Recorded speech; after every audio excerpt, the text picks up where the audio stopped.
네, 문희상 국회의장과 국회 상임위원장단은 오늘 국회에서 회동을 갖고 상임위원회 특수활동비까지 모두 폐지하기로 의견을 모았습니다.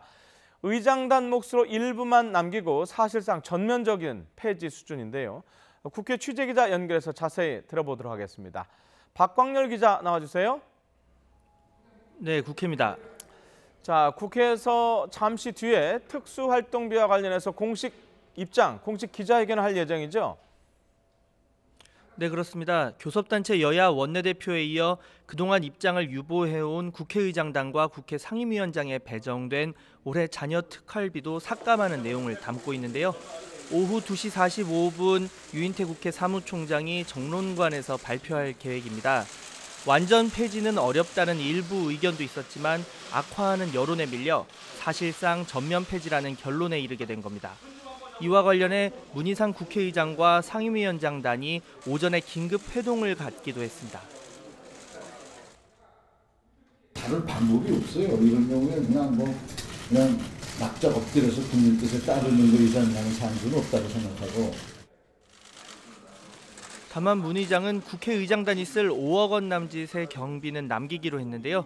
외교 안보와 통일, 국방 등 쓰임새가 특활비 본래의 목적에 부합하다는 판단 때문입니다. 이 같은 결정으로 올해 남은 특활비 31억 원 가운데 70에서 80% 정도가 국고로 반납됩니다.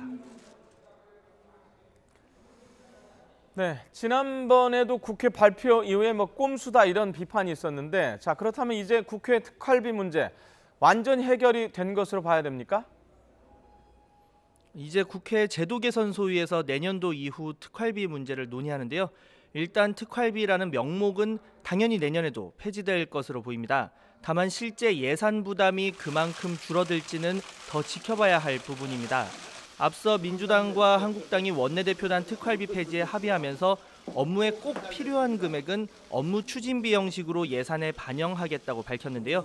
그 용도와 금액이 합리적인지 자칫 이름만 바꾼 특활비가 편성되는 건 아니냐는 비판이 또다시 나올 수 있습니다.